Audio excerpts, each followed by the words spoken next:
We Can Do It! Programang hatid ay kwentong buhay na puno ng inspirasyon at aral mula sa ating mga kababayan worldwide. We Can Do It! Dito lang sa inyong 702 DZAS, FEBC Radio TV.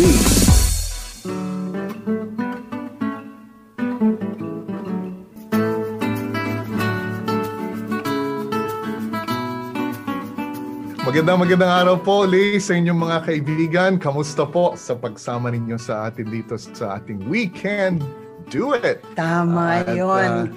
Tuwan-tuwa na naman tayo sa Galakan na Tan kasi makasama natin ang ating mga Sunday friends. Yep. At saka friends all over the world. Yes, kaya meron tayong guest dito at tahimik pa siya ngayon. Pero mamaya ho, pasasalitain natin siya ng gusto. Pero gusto namin muna magpakilala. Ako po si Jonathan Mortiz. At ako naman po si Ate Maru Cepeda Javier. At ang ating guest ngayon, pakilala na natin. Kasi nakikita si Ate na eh. Ruby. Ayun. Ate Ruby. Yeah. Ate Ruby. Mamaya na yung Kilala natin yung Ate Ruby Moranya sa Pilipinas. Oo nga eh. Alam niyo mga kaibigan, ang ating programang We Can Do It ay napapakinggan sa FEBC Radio TV sa Facebook at sa YouTube channel ng 702 DZAS FEBC Radio TV. At hindi lang sa radyo at saka sa TV, sa malaking TV. Right. Oh, yan. At ito ay Saan malaking TV? Sa malaking TV sa Channel 185 sa GCTV tuwing Sabado alas 6:30 ng umaga. So yung kahapon na nanood sa atin, maraming salamat. I hope na nag-enjoy po kayo sa ating program. At yun naman ang aming layunin dito sa programa natin. Ng ating programa ay magbigay ng papuri sa ating Panginoon at ganun din tayo ay we will be drawn closer to the Lord. That's why we can do it! Yes! Mga kaibigan, at unahin muna natin yung feature natin at si Ate Ruby ay excited rin na makarinig ng mga ganitong kwento kasi sa ating pong FEBC International dahil dumadaloy sa kanyang ugat ang FEBC. Siya ay OFW. Ayan. Yung overblessed FEBC worker. Alam niyo mga kaibigan, ang FEBC nga po ay patuloy na naglilingkod sa Panginoon through broadcast sa radyo. Ngayon, nasa Facebook na tayo, nasa YouTube, nasa new media, nasa TV. You know? No idea. Biruin niyo, lumalabas so ang ating pong mga palatuntunan dahil gusto nating maabot ang maraming mga tao. And I tell you, mga kaibigan, sa ating pong sa ibang mga bansa dahil isolated yung mga lugar at yung iba ay pinagbabawal po ang Kristyanismo, ay nakaka-penetrate tayo ng husto doon. Yes. Yun ang joy natin as part of the FEBC family na naaabot ho natin yung mga tao. And ang mission natin is we want to have an opportunity, give opportunity to the whole world actually. Correct. Na anywhere they are, ay pwede silang magbukas, mag-turn on ng kanilang mga equipment, ng kanilang mga machines, ng kanilang mga cellphones at makarinig sila ng gospel message. That's true. Na nagmumula po sa FEBC. Yun ho ang goal natin. At ito, Ate Maru, ang isa sa mga inaabot natin sa Thailand. At ito po ay lagi kong posible hong narinig nyo na, no? na ako po ay na-involved sa Thailand. And hanggang ngayon ho, ay involved tayo sa Thailand virtually. And yung partnership natin doon, yung FEBC Radio Thailand ay patuloy hong umaabot ng mga tao para ho sa ating Panginoon. At yung sinabi natin ng mga isolated, itong mga to ay mostly sa Bible correspondence course natin ay mga nasa kulungan. Okay? So ito yung mga nasa kulungan na they're continually doing yung correspondence courses para makakilala sila sa Panginoon. And ito yung ilang mga kwento natin na nakuha ho sa mga estudyante natin through Bible correspondence course sa FEBC Radio Thailand. Okay? Ito po si Mr. N. Hindi natin kasi gustong banggitin yung buong pangalan. You know, we want to protect their privacy and also safety as well.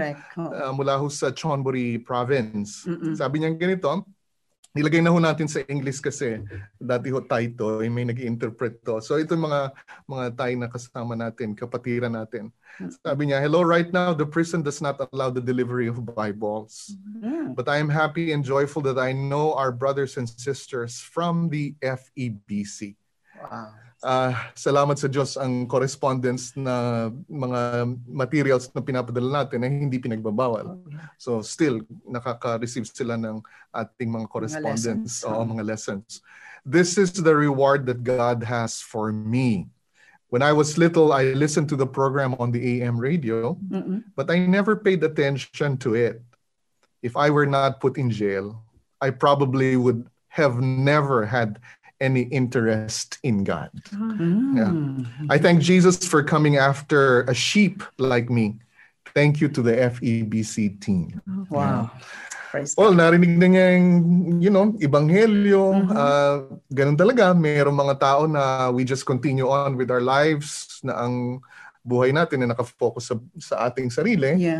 Pero pagka nilagay na tayo ng Panginoon at pinahintulutan niya na we're down and out. Doon tayo naghahanap ng saklolo ng tulong mula sa Diyos. Kaya alam ko lahat tayo kahit ako po'y lumaki sa Christian family, pero I know I'm closer to the Lord when I'm gone, when I'm done.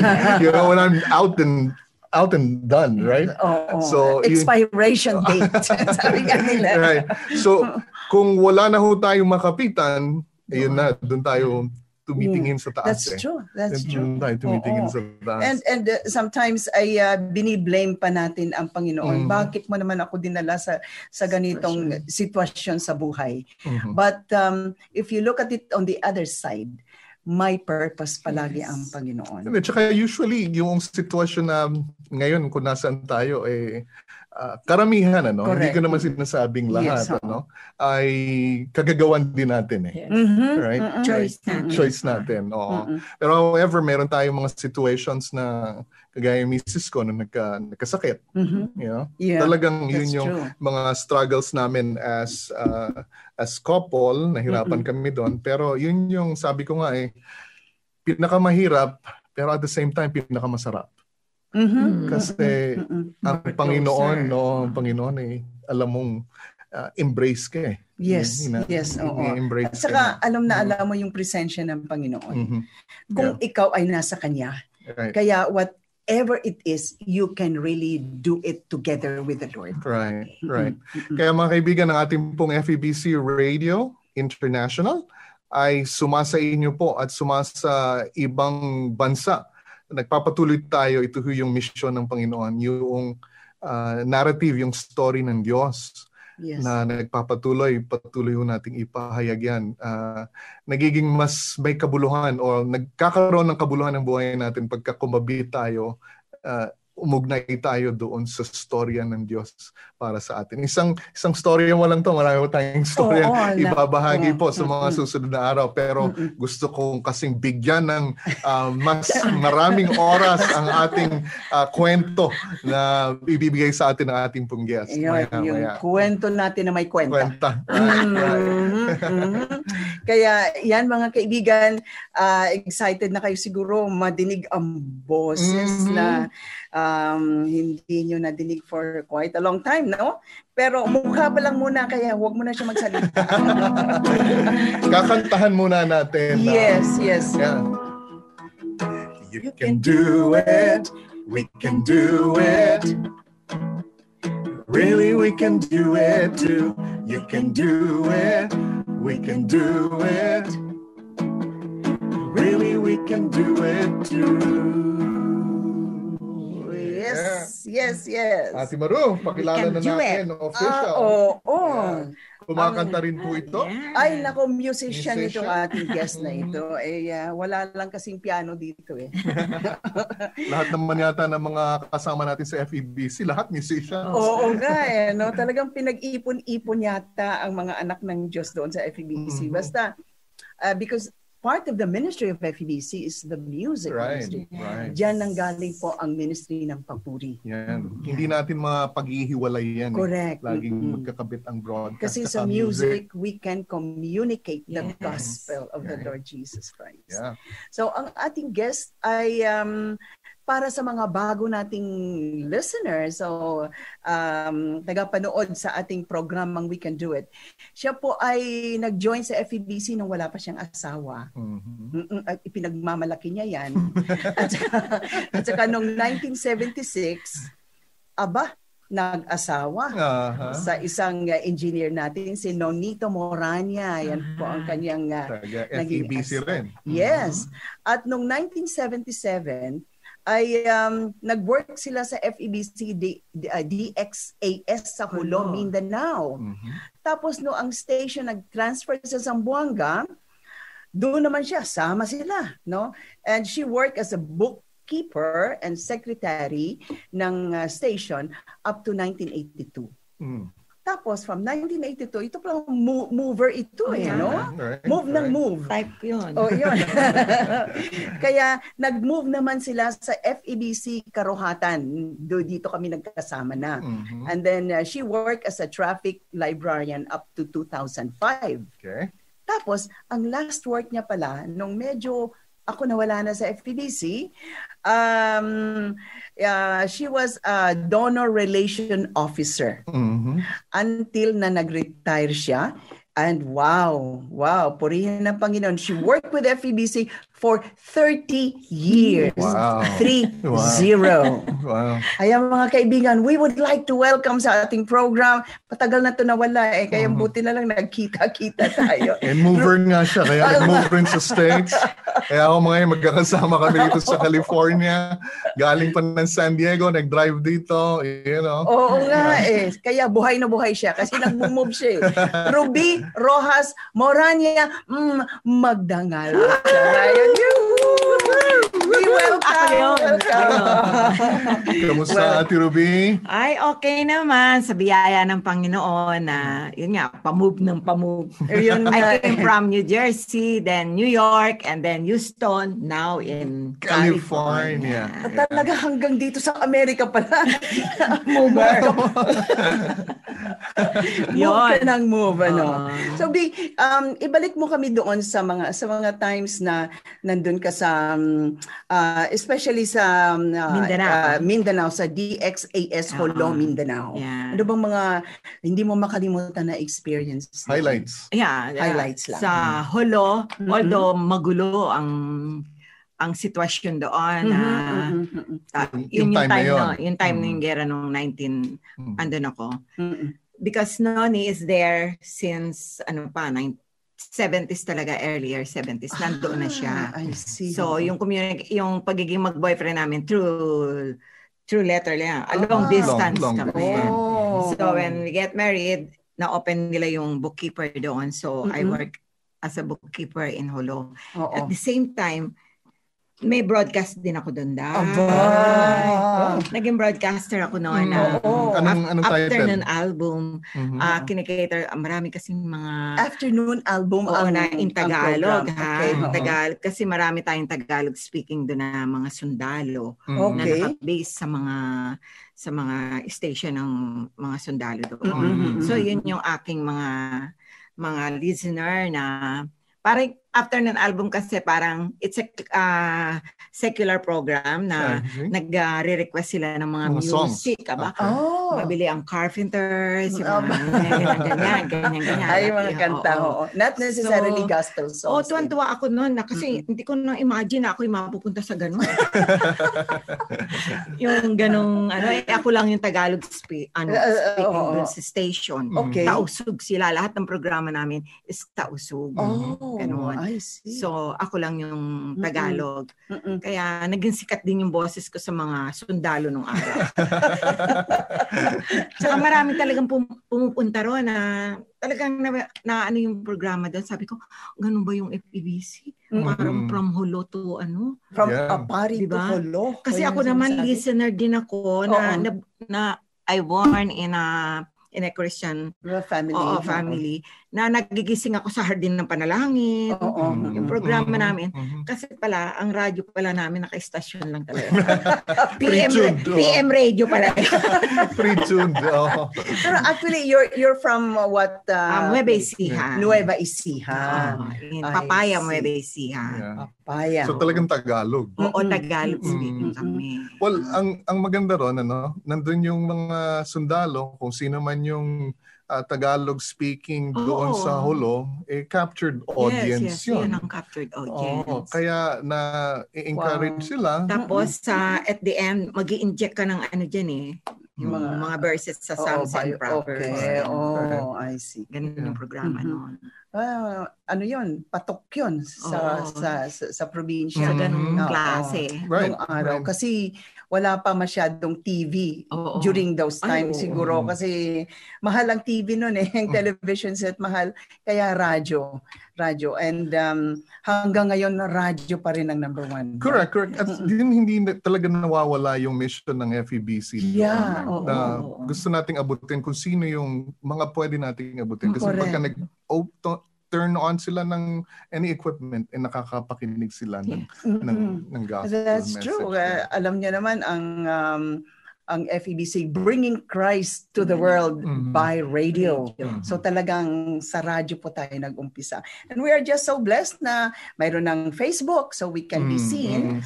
And then mayroon pa tayong TV, and thank you po sa Channel 185. Right. So Ate Ruby, after that, transfer tayo ng Zamboanga kasi talagang na-stop na yung broadcast sa Hulo. Kasi yung pag Zamboanga, makikater mo na yung buong ano doon, ando ng chassis, ando ng yung mga iba't ibang people group. Basilan, maaano na natin doon. At so lumipat talaga ang Hulo Station sa Zamboanga. Kaya during our term, yung talagang pagta-transfer. I see. Na-experience ko yun. Pati mga lahat na equipment, yung transmitter. Kami ang nag-ano noon during that time. Talagang kayong nag-set up ng radio station natin sa Zamboanga. Kaya na-establish yung Zamboanga. At saka tama nga din naman, lumawak ang outreach ng radio. Hanggang ngayon ba ang Zamboanga naabot pa rin natin ng Hulo? Yung coverage na yun. Kaya hindi natin naiwan yung Hulo Station. Location lang talaga. Lumawak talaga. So buong Mindanao na Zamboanga and Hulo, naabot mo na yan. Yung mga dulong area. Dabungaw, and the chassis. At hanggang ngayon, ang Zamboanga Station natin ay strong. Yes.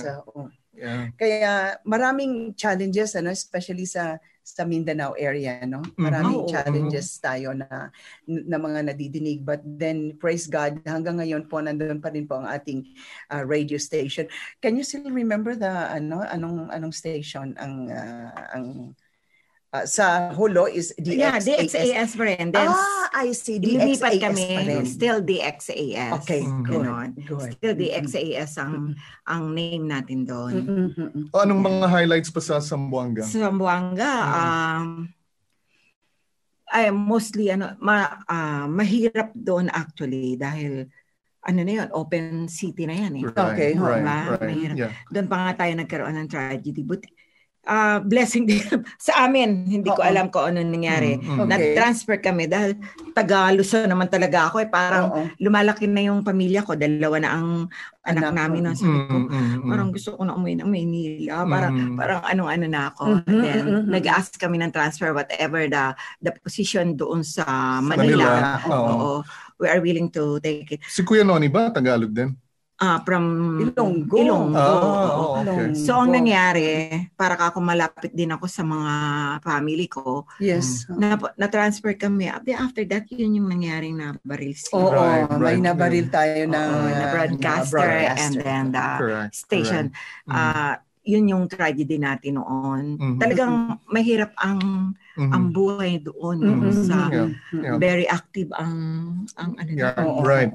Yeah. So talagang blessing ng Panginoon lang by grace. Yeah, nabalitaan nga natin yon na talagang nanalangin ng FEBC. And syempre we take really serious consideration sa mga ganon. However, ang Zamboanga station natin ay diretso pa rin. Continue naglilingkod. And also, ang maganda is naglilingkod pa rin tayo sa community. Yes. Doon, and we serve the community. At napakaganda because after the tragedy, naging malakas yata at naging popular pa yata. Naging popular yung ang station talagang, because of that. Saka non-stop Right. They were not able to stop the ministry.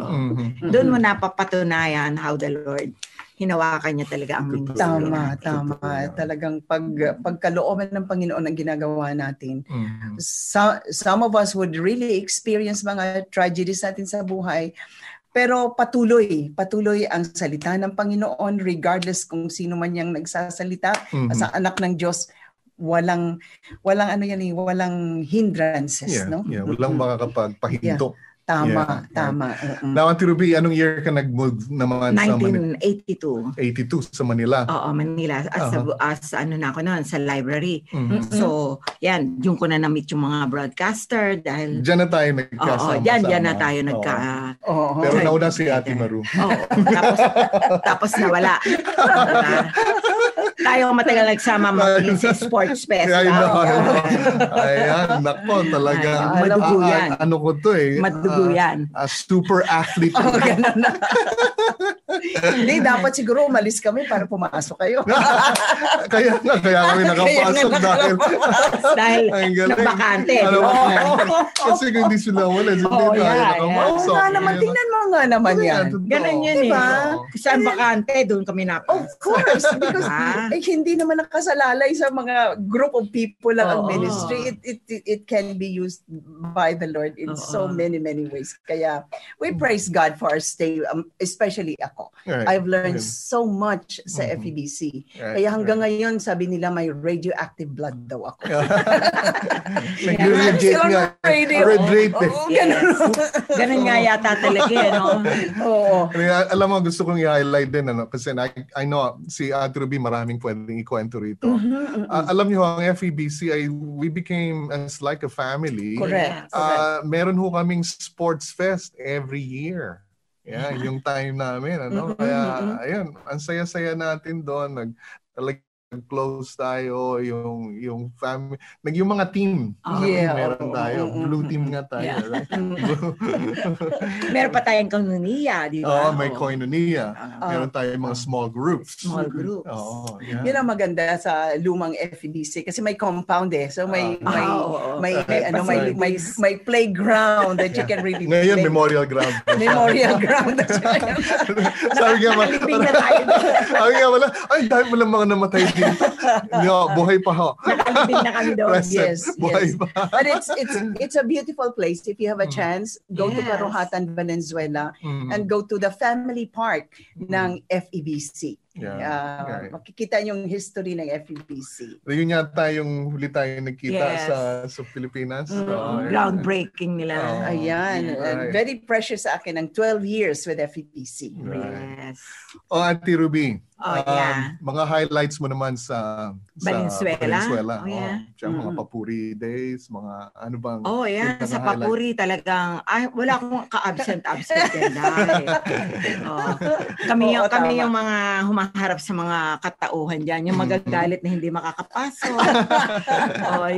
Yung nagagalit na ang haba-haba na ng pila nila, ganyan. Kaya nasubukan kong mag-involve sa Papuri na ganyan. And tama-tama ka naman kasi doon dahil mapasensya ka. Yeah. Lagi ka nakangiti. Pasensya. pasensyosa pero matapang. Wag kang ano-ano. Marami tayong natutunan diyan. Tama yung biblical yung truth and grace. Ayun. That's true. Naging tani ka lang lagot actress.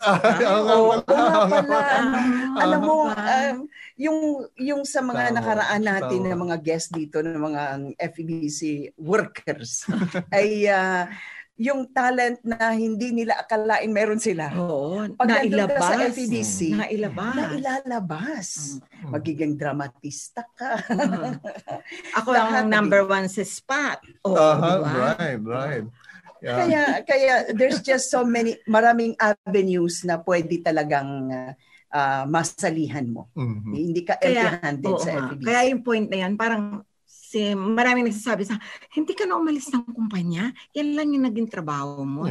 Something hindi mo talaga maiisip na lumabas di ba? Kahit nasabihin natin, kailangan lumabas, malaki na yung pamilya ko, kailangan ganito. Pero hindi, parang hindi mo mailabas-labas yung sarili mo out of that company. Tama yun. Right. Kasi may humahawak sa iyo talagang ando na yung kasiyahan mo, na kahit na may luha at may galak, andyan pa rin. Marami tayo noon. Hindi, hanggang ngayon nasa FEBC ako technically, right? Yes, since graduating college, nasa FEBC tayo. Parang yung prime life mo, di ba, right? Well, I mean, may mga tatanong sa akin, nasa FEBC ka pa rin? Oo, nasa FEBC ko. Bakit? Hindi kasi very fulfilling yung mission ng FEBC, talagang ginagampanan natin, Ito, isang lingwahe lamang po ito, Tagalog o Pilipino, no? Pero meron pang 140 plus more languages na naabot natin sa ebanghelyo ng Panginoon. Kaya swak na swak Sabi ko, saan ba ako pupunta? Okay naman. God is faithful. Parang iisipin mo pa lang parang tapos may anak ko nung gano'n. I know. Nakapagpaaral tayo ng mga anak natin. At saka, you know what?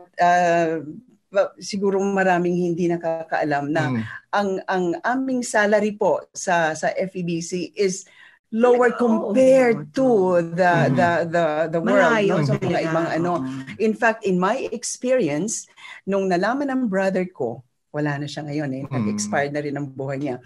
Nung nalaman niya na nasa radyo ako at gusto niya akong kunin. Sabi niya, ba't ka ba nagtatyaga diyan?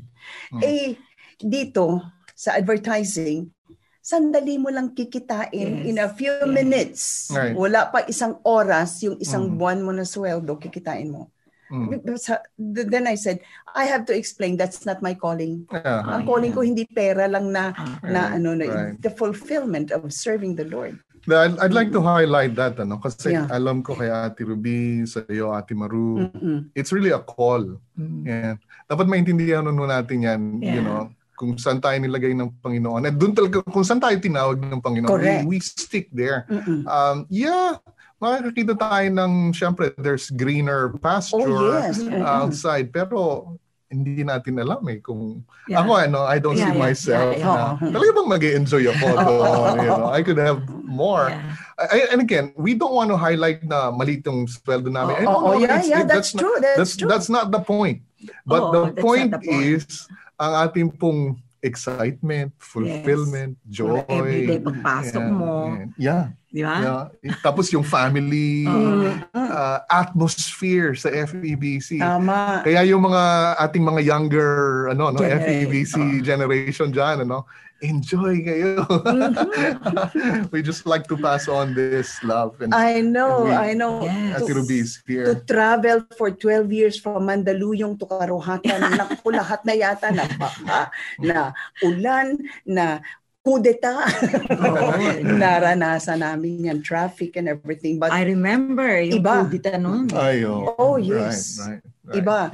Iba talaga when ang calling ng Panginoon, pag sinunod mo siya, He is there with you. Iba yung happiness, no? Ang happiness is more of the happenings, pero the joy of serving the Lord is there. Yeah. It's there. Even up to now. Last minute, yung mga gusto pang sabihin.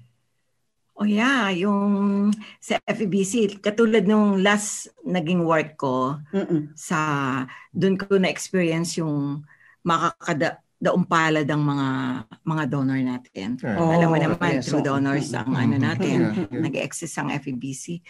Parang nasisyak ako nung una, may tatawag yan, please pick up my check. Yung check naman yun, pwede namang i-transfer lang. Pero gusto nila ipipick up mo. Masa-surprise ka pa. Kasi today is my birthday. Alam mo, it's $1 million one check. Wow. Para, Lord, ano to? Pambayad ko na kuryente. So, talagang ma-amaze ka kung papaano nangyayari lahat. That's right. Nagko-combine. Diba? Yeah. So, yun. Kaya ang motto ko noon, sige, abutin tayo ng retirement dyan. Talagang ginagamit ng Lord ang ministry natin. Kasi we can do it. Yes. We can do it. Yes, we can do it. With Christ who gives us strength, we can do it. Yes, we can do it. With Christ who gives us strength. Ito po ang programang We Can Do It, napapakinggan sa FEBC Radio TV at napapanood sa Facebook, live at YouTube channel ng 702 DZAS FEBC Radio TV, gayon din sa channel 185 sa GCTV. God bless you po. God bless, and see you again next week. Thank you, Ruby. Okay, bye-bye. Bye-bye.